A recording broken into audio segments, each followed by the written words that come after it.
สบายดีทุกคนสบายดีเอามื้อนี้ถือว่าปุ่นยังจะมาอัปเดตอยู่ที่ไสยบุรีให้พ่อแม่พี่น้องได้เบิ่งอันนี้แม่นอ่าอนุสาวรีย์เนาะอยู่ที่กลางอยู่ติดทางข้างตัวเมืองไสยบุรีทางทิศตะวันตกเนาะ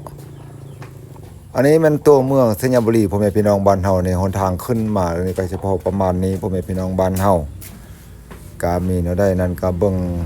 อ้อมรอบข้างอันนี้แขวงสัญบุรีอนุสาวรีย์เนาะนักรบวิรนามเพิ่นเขียนใส่หัน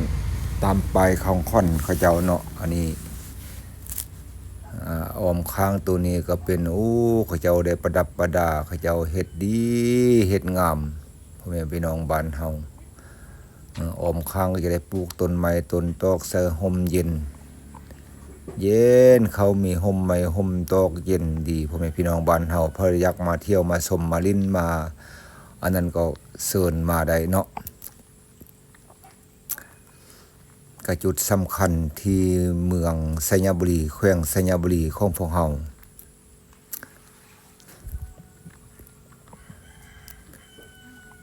อ้อมข้างเดินอนุสาวรีย์อันนี้เนาะเขาเจ้าปลูกห่มไม้ห่มตอกเซอเฮ็ดเป็นส่วนสาธารณะแหล่งท่องเที่ยวอยู่เขตนี้ก็ห่มเย็นพ่อแม่พี่น้องบ้านเฮา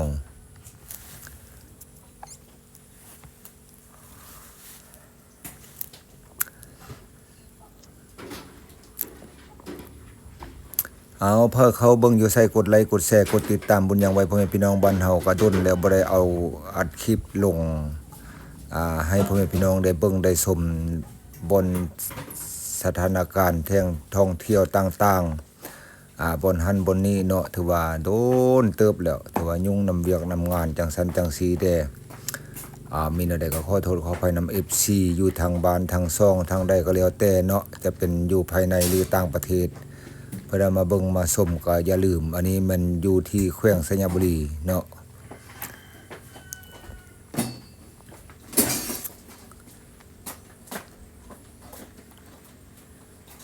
ก็พอประมาณนี้อันนี้เป็นเดินอนุสาวรีย์เนาะพ่อแม่พี่น้องบ้านเฮาถือว่ามีถาดมีส่วนดอกไม้บอนเขาจะมาไว้อาลัยทีละนึกผู้ที่ล่วงลับ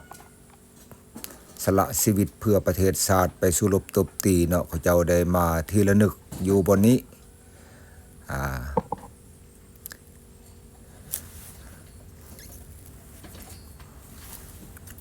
ถือว่าเข้าไปเนาะบ่ได้มีอันกระแจเนาะเขาเจ้าใส่กระแจเด้ตอนนี้ถือว่าบุญยังมาฮอดแล้วบ่เห็นพายจักคนเลยนะบ่มีไผบ่มีผู้คนเนาะมาอยู่มาชมอันนี้เป็นสถานการณ์เมืองไสยบุรีอันนี้มันหนทางย่างขึ้นย่างลงเนาะอันนี้เป็นฝากนั้นฝากนี้จะเป็นทางปูยางอันนี้เขาประดับประดาตั้งแต่ตีนผู้เนี่ยขึ้นมาเนาะอันนี้สภาพรวมตัวเมืองไสยบุรีแขวงไสยบุรีพ่อแม่พี่น้องบ้านเฮา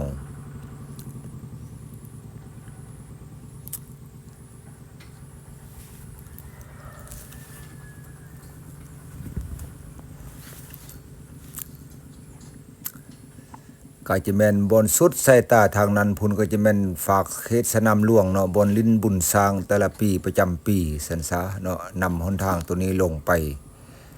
ก็จะแม่นอยู่บนสุดพุ่นก็จะแม่นมอตลาดจีนพุ่นจะมีเดินสนามหลวงเนาะบนที่ว่าเขาเจ้าจัดงานมหกรรมบุญสร้างทุกปีพ่อแม่พี่น้องตอนนี้ก็ใกล้เข้ามาแล้วผมยังได้มาอัปเดตอยู่ที่ไสยบุรีให้พ่อแม่พี่น้องประธานได้เบิ่งได้ชมอันนี้จะตั้งโทรศัพท์อยู่ในรถจักรแล้วก็ขี่เลาะตามตัวเมืองให้พ่อแม่พี่น้องได้เบิ่งได้ชมผิดพลาดประการใดก็ขอโทษขออภัยเพราะว่าบ่มีกันสั้นเฮ็ดให้มันสะเทือนไปแนวใดก็แล้วแต่ก็ได้เบิ่งได้ชมนำกันว่าสภาพแวดล้อมไสยบุรีนี้จะเป็นแนวใดความม่วนความชื่นความจบความงามมันจะเป็นแนวใดนั้นก็ติดตามไว้พ่อแม่พี่น้องบ้านเฮา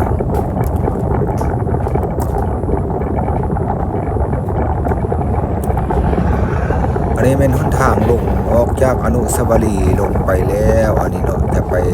มุ่งหน้าไปทางตลาดอันนี้จะไปทางตลาดก่อนจะไปอัปเดตอยู่ที่ตลาดมื้อหน้าจะไปอัปเดตอยู่ที่โดยสวรรค์บ่แถวพาทอกให้พ่อแม่พี่น้องได้เบิ่งได้ชมอีก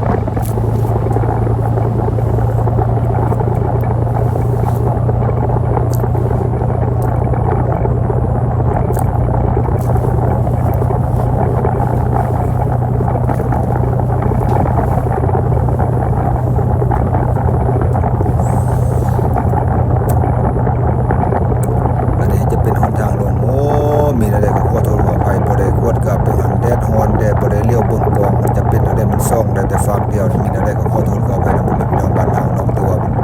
มันบ่ควรทางนี่จักหน่อยมีอะไรก็เบิ่งก็สมนํกันแม่พี่น้องบ้านเฮา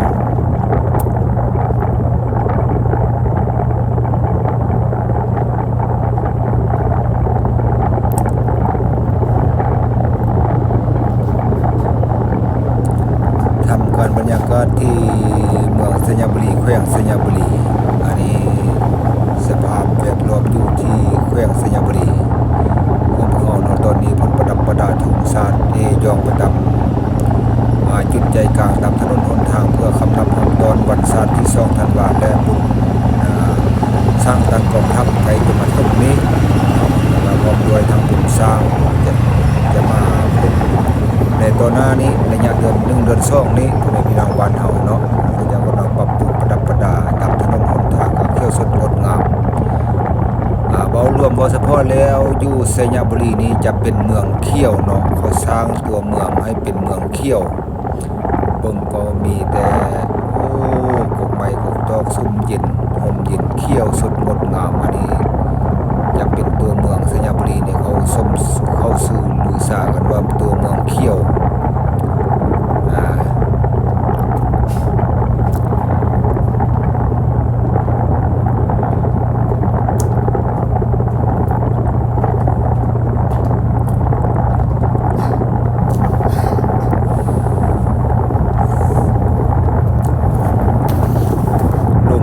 เที่ยวจุดใจกลางตัวเมืองสัญญบุรีแล้วตอนนี้เนาะพ่อแม่พี่น้องบ้านเฮาจะได้ฮอดหนทางที่จะโค้งไปแถวตลาดสัญญบุรีคลิปต่อไปนี้จะเป็นตั้งตลาดไป5แถวเดินยนต์เดินไป5แถวบ้านเขตนาโตเนาะเดี๋ยวได้อัดคลิปให้พ่อแม่พี่น้องได้เบิ่งได้ชมตัวเมืองสัญญบุรีสัมผัสตัวจริงเพื่อบ่ได้ไปได้มาก็เบิ่งอยู่ตามช่อง YouTubeไปกดไลค์กดแชร์กดติดตามดูทางช่อง YouTube เด้อไอ้ฮอต4แยกไปทางใต้และทางเหนือทางทิศตะวันออกทิศตะวันตกไปทางบนนั้นก็จะเป็นเดินสนามหลวงเนาะมาทางนี้ก็จะเป็นทางตลาดพ่อแม่พี่น้องบ้านเฮาก็จะได้เข้าไปทางตลาดในตอนนี้ก็ใกล้ๆจะฮอดตลาดแล้วพ่อแม่พี่น้องบ้านเฮาเนาะฮอดเข้าเขตนี้ก็ใกล้แล้วจะฮอดตลาดก็จะพอประมาณนี้พ่อแม่พี่น้องตัวเมืองสัญญบุรีแขวงสัญญบุรีเนาะถือว่าไผเบิ่งอยู่ไสก็เป็นบอกเด้อว่าเสียงดีเสียงบ่ดีถือว่าผมยังบ่ได้อัดภาคเสียงไปนำเนาะถือว่ามาตัดต่อเอาเป็นภาพแล้วก็ภาคเสียงเซอร์โดยเฉพาะทำทีหลังเพราะว่าตอนนั้นขี่รถไปก็บ่สะดวกเด้เนาะการเว้ากันว่าญาติสิเกือบกระเทือนที่บ่แน่บ่นอน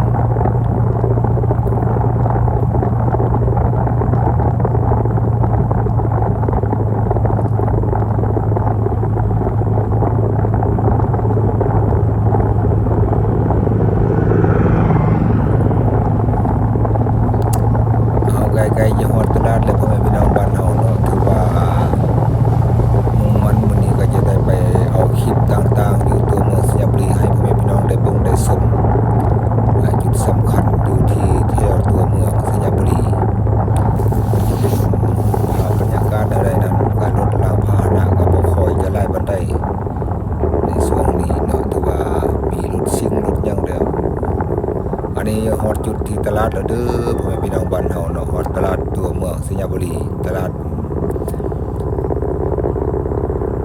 มีได้ก็กดไลค์กดแชร์กดติดตามเป็นอย่างไรพ่อแม่พี่น้องบ้านเฮาเนาะขอบ บอกขอบใจนำท่านผู้ชมท่านผู้เบิ่งอยู่ทางบ้านมีได้ผู้ติดตามเป็นอย่างไวอยากเห็นเรื่องราวต่างๆอย่างสันจังสีเม็ดเลโฮมที่ว่าช่องข้าพเจ้านี่มันช่องที่ว่าโฮมทุกสิ่งทุกอย่างอยู่ในการไปกันมากันจะเป็นเรื่องท่องเที่ยวจังสันจังสีไปทางเขตหลวงพระบางไปทางเขตสัญญาบุรีบ่จังสันจังสีอันนี้มันอ้อมแอมแถวตลาดอ่าวข้อขอบใจ